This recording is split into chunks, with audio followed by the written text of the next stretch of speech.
Damos comienzo a un nuevo programa, Servidores de Dios. Quien te habla es Manuel Cornejo. Estaré compartiendo la palabra de Dios y lo haré de una manera expositiva, versículo a versículo. Y en esta ocasión será en la segunda carta a los Corintios, capítulo 12 y versículo 12, donde dice: Con todo, las señales de apóstol han sido hechas entre vosotros en toda paciencia, por señales, prodigios y milagros. Comienza diciendo este versículo: con todo, las señales de apóstol han sido hechas entre vosotros. Pablo era verdaderamente apóstol, porque las señales que debían de tener todos los apóstoles se habían manifestado en él. Comenzando por el hecho de la elección divina, como señala Gálatas capítulo 1 y versículo 15, ya que ninguno de aquellos falsos apóstoles que se introducían ellos a sí mismos como grandes podían decir lo mismo y hablar de una elección divina que le alcanzó desde antes de nacer. La primera acción de la soberanía divina fue separarlos desde antes de su nacimiento para la misión que le iba a encomendar. Es algo que había hecho con otros en otros tiempos, como por ejemplo ocurrió en el profeta Isaías, como nos dice Isaías capítulo 49, versículo 1, y también con Jeremías capítulo 1, versículo 5, y mucho tiempo después con Juan el Bautista, Lucas capítulo 1, versículo 15.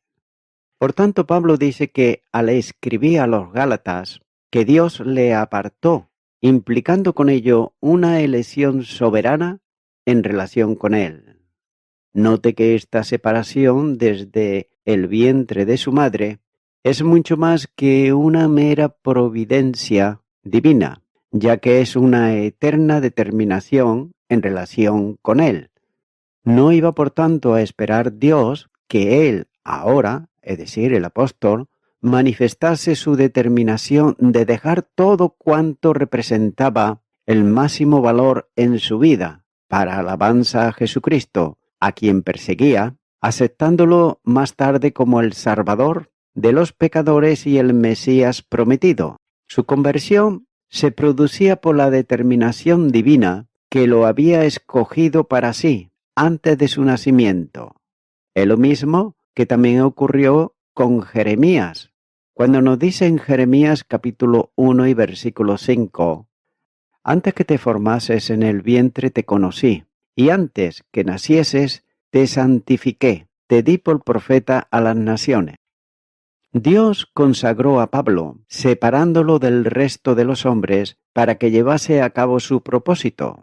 Junto con la elección eterna está también el llamamiento divino, porque el Padre lo conduce a Jesús en el camino cerca de Damasco. Gálatas capítulo 1, versículo 15, la segunda parte. Y a este se le confiere una comisión divina. Gálatas capítulo 1, versículo 16.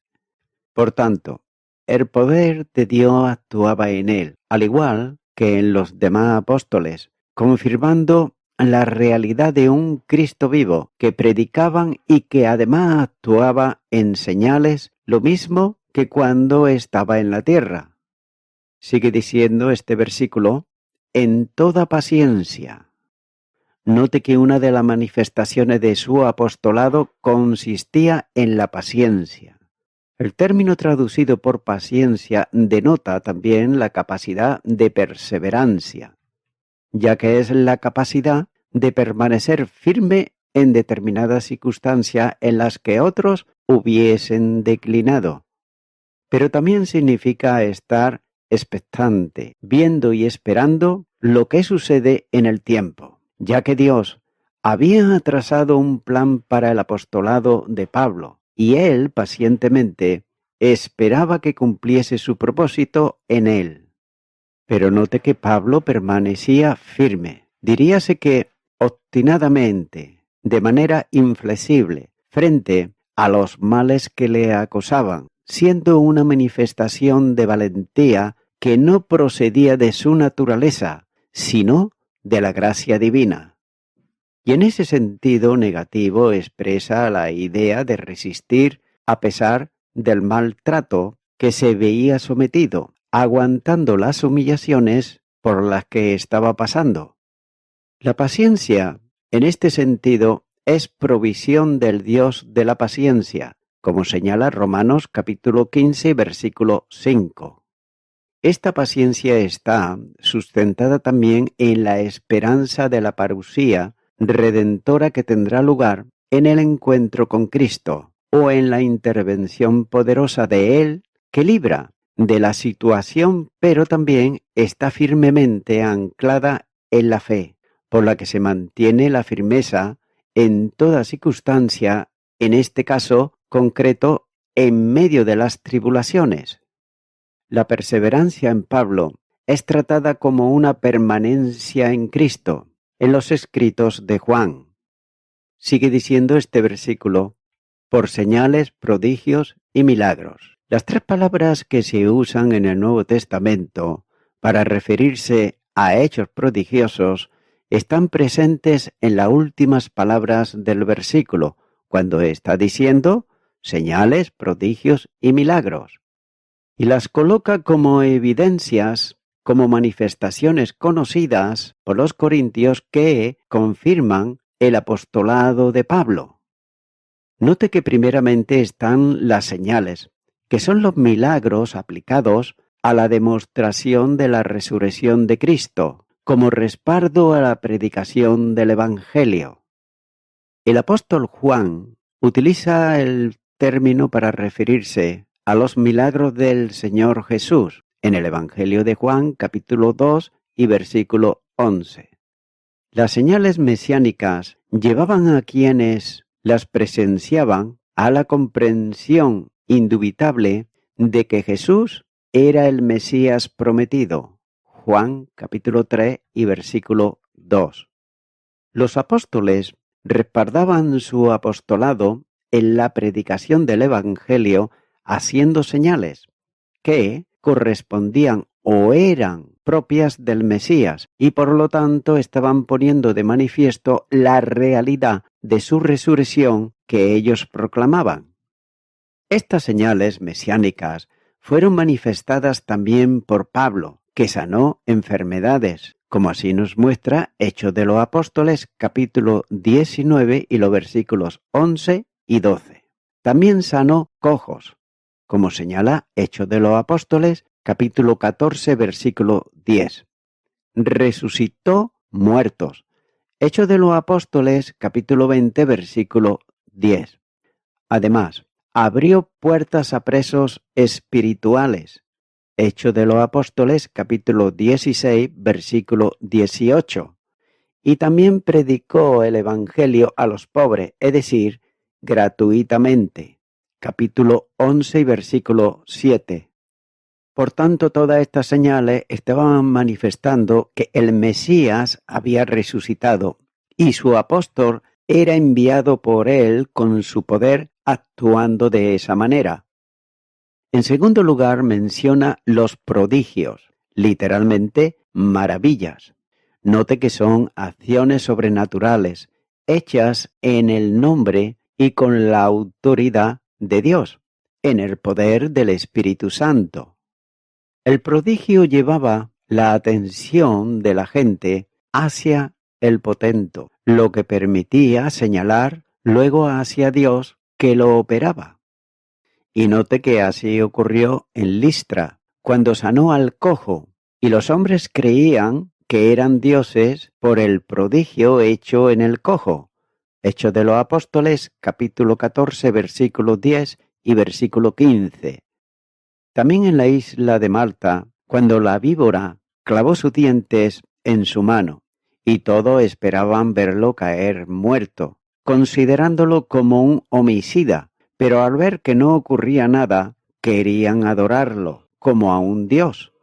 Hechos de los Apóstoles, capítulo 28 y los versículos del 1 al 6. En tercer lugar, menciona como señales de apóstol los milagros, literalmente poderes, es decir, operaciones de poder sobrenatural que solo están en Dios. Cristo para él era poderoso, de modo que podía decir, todo lo puedo en Cristo que me fortalece. Filipenses capítulo 4 y versículo 13. El Señor cumplía en él la promesa dada para la evangelización del mundo, cuando dice, estoy con vosotros todos los días. Mateo capítulo 28 y versículo 20. También es necesario recordar que Jesús no solo tiene poder, ya que es el poder de Dios mismo.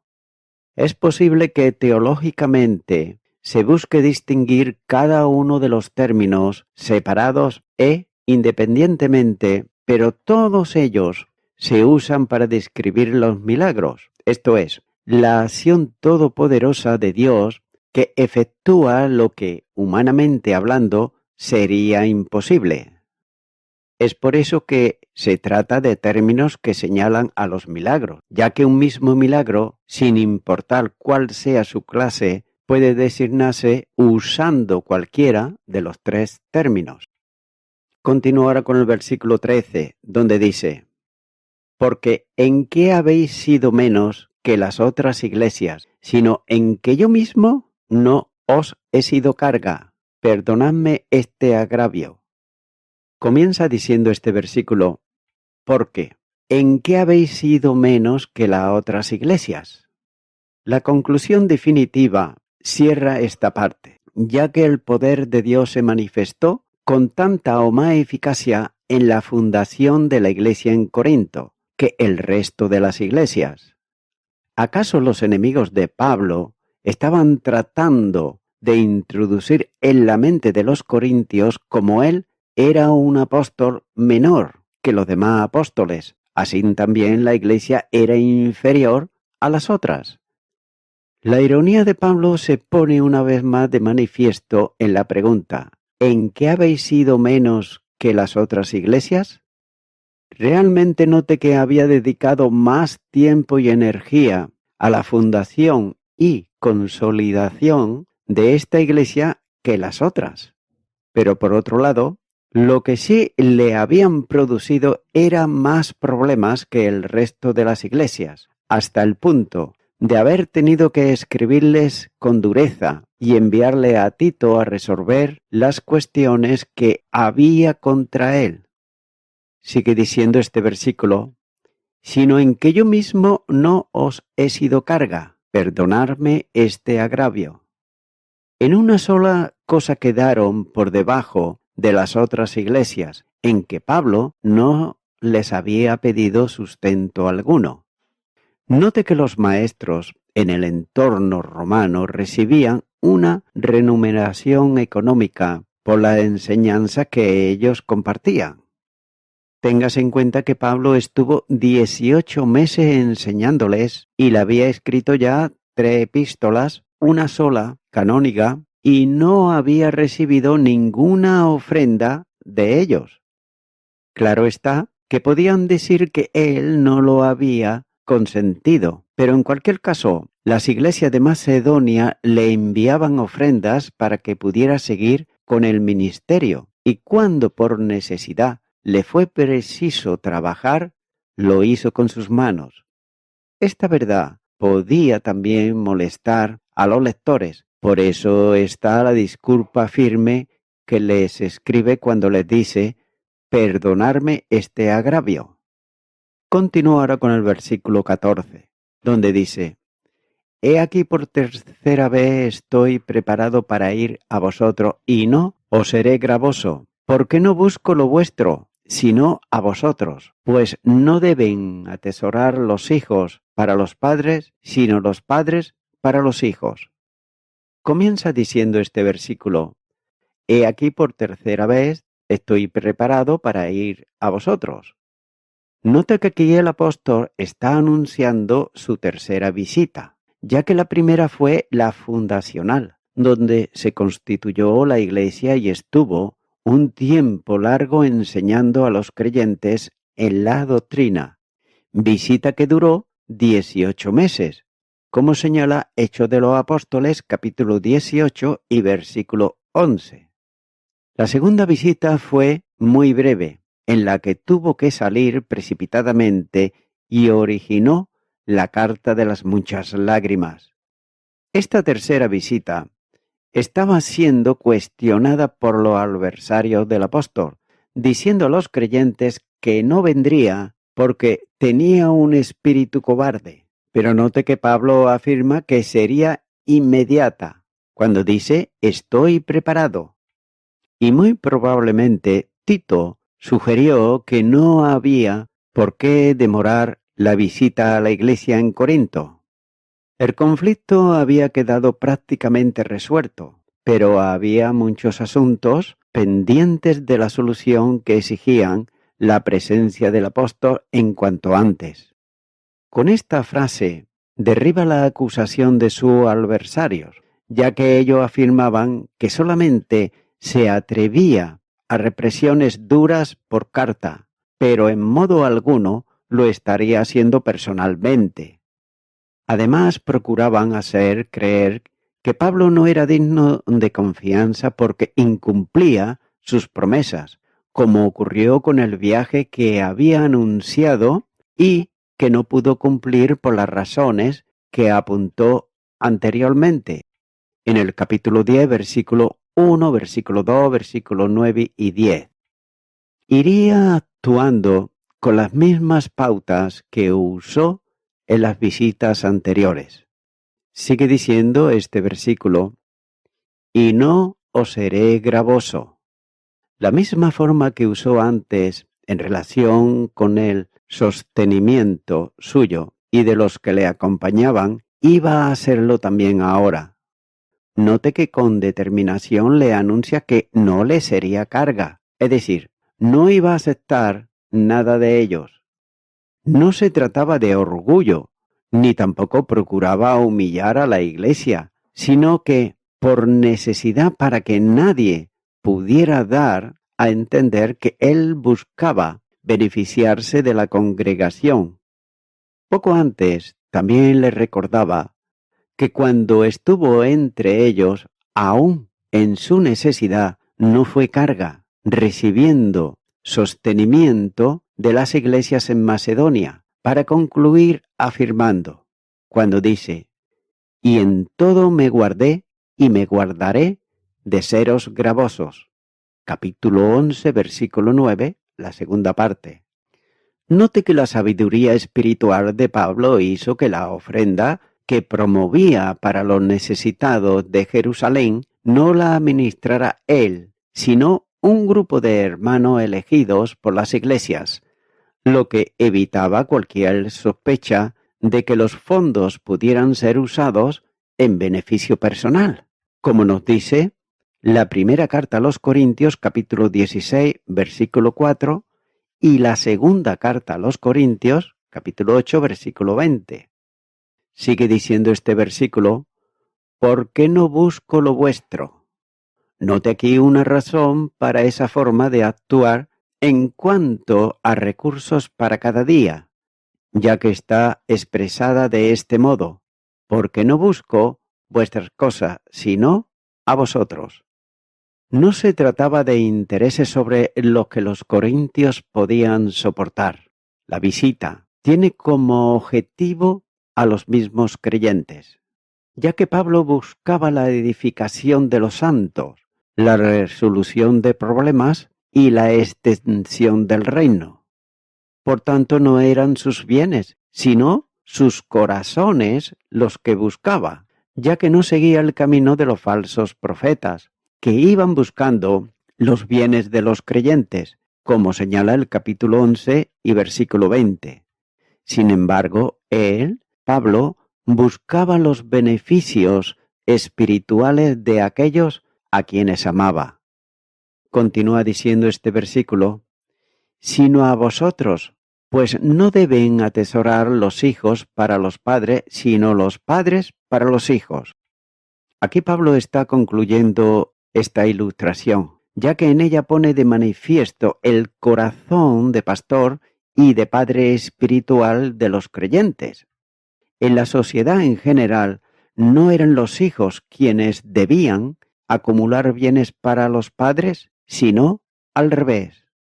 La figura del padre es utilizada en varias ocasiones por el apóstol, como por ejemplo en la primera carta a los Corintios, capítulo 14 y 15, y en Gálatas, capítulo 4, versículo 19. Pero junto con esta afirmación paulina está la enseñanza bíblica, cuando dice la palabra de Dios en el Antiguo Testamento: la casa y la riqueza son herencia de los padres. Proverbios capítulo 19, versículo 14. El padre que vive a costa del hijo manifiesta egoísmo, salvo que haya llegado a una condición que no le permita vivir de lo suyo y tenga que ser ayudado por el hijo. Efesios capítulo 6, versículo 2. Pablo es el padre espiritual de los creyentes y por tanto es para él el privilegio de darles lo que necesitan, sin esperar recibir nada a cambio. De otro modo, en su condición de hijos, dependen de él y no él de ellos. Continuará con el versículo 15, donde dice: y yo con el mayor placer gastaré lo mío, y aun yo mismo me gastaré de todo por amor de vuestras almas, aunque, amándoos más, sea amado menos. Comienza diciendo este versículo: y yo con el mayor placer gastaré lo mío. Note que el verdadero amor conduce a una disposición de renuncia y entrega hacia aquellos que se ama, ya que acaba de decir a los corintios que no pensaba hacerles carga en cuanto a recibir lo necesario para él y los que le acompañaban. Y ahora añade algo más: no solo no iba a recibir, sino que estaba dispuesto a dar todo lo suyo. Pero todavía mayor es la entrega personal suya. No solo estaba dispuesto a gastar lo que era suyo, sino a gastarse también él mismo, por amor de los corintios. Y note que lo hace con gusto, ya que el adverbio gustosamente, con gusto, así lo hace notar, así como las dos formas también verbales gastaré, referido a cosas materiales, así como el tiempo, y me gastaré, alusión a lo que es propio de la persona, como la vida y la salud. Si esto lo hace con gozo, es decir, con sumo gozo, no es un sacrificio, sino que es una entrega gozosa. La mayor expresión del amor hacia otro está en la entrega personal gozosa, ya que el amor divino se manifiesta en esto mismo, en la entrega personal de Cristo para la salvación de quienes éramos sus enemigos por nuestras obras. Juan capítulo 3 versículo 16 y la primera carta de Juan capítulo 4 versículo 10. El amor cristiano se expresa en la misma calidad de amor, sin duda imposible en cuanto a dimensión, puesto que el amor de Dios es infinito, pero sí del mismo modo como expresión de su vida en nosotros.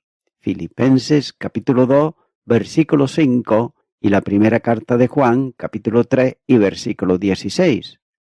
Y note que primeramente hace alusión al desprendimiento de los bienes, cuando dice gastaré lo mío. Esto tiene que ver con los recursos que recibía de otras iglesias e incluso lo que era suyo con mayor propiedad por ser el salario de su trabajo. Hechos de los Apóstoles, capítulo 20, versículo 34.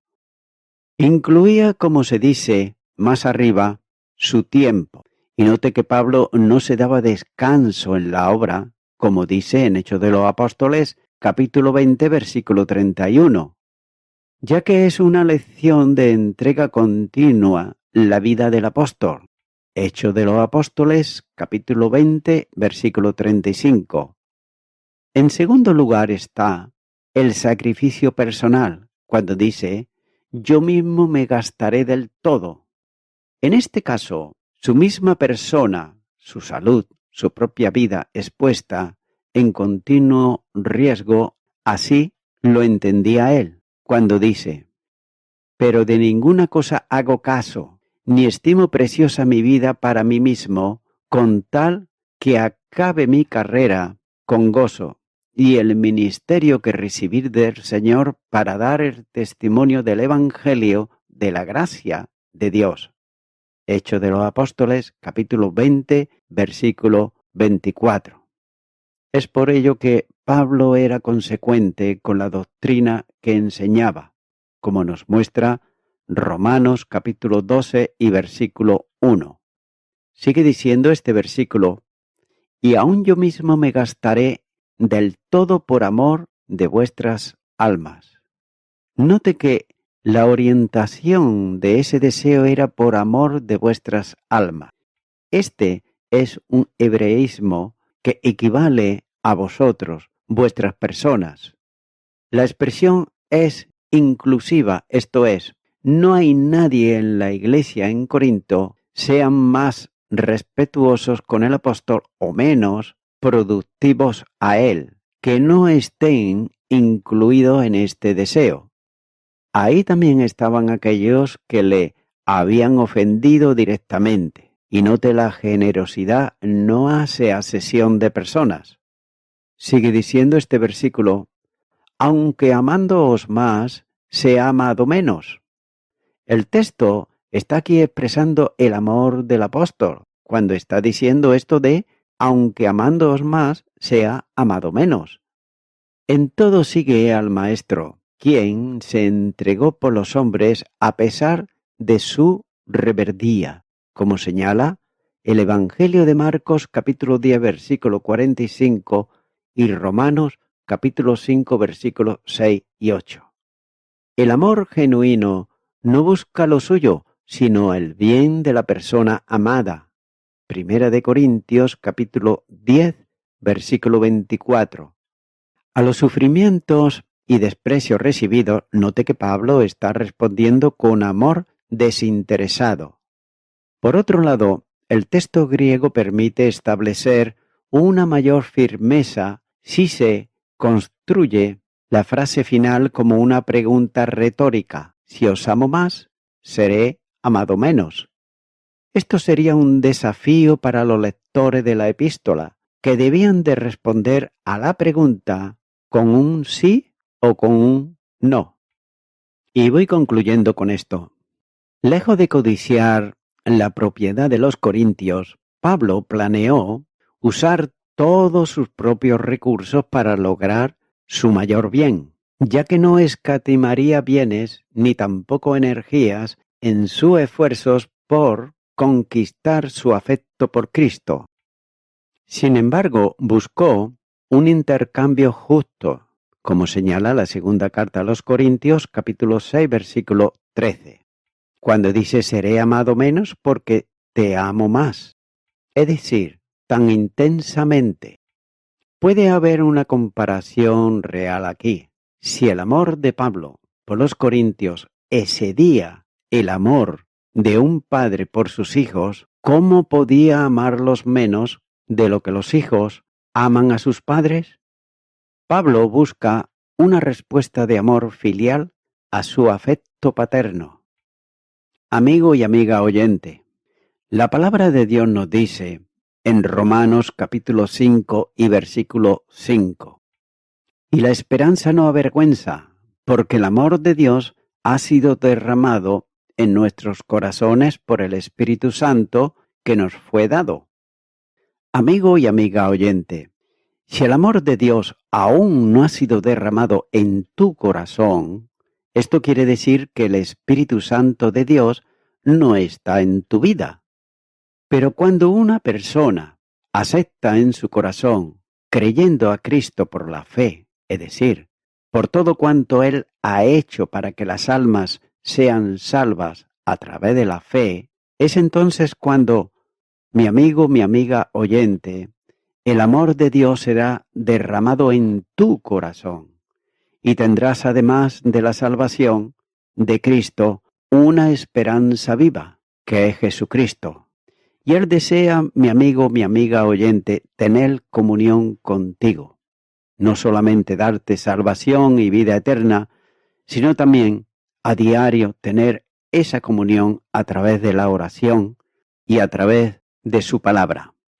Por tanto, te animo ahora a que tú puedas hacer una oración de fe si nunca antes la has hecho, y repite conmigo esta oración que voy a hacer y di: Señor Jesús, vengo ante ti pidiéndote perdón por todos mis pecados, los cuales me arrepiento de ellos. Hasta ahora he pensado que era un hijo, una hija tuyo, pero nunca antes te he invitado a que vengas a mi vida, a que vengas a mi corazón. Ahora lo hago y te acepto a ti, Señor Jesucristo, como mi único Salvador. Te quiero dar gracias en tu nombre. Amén.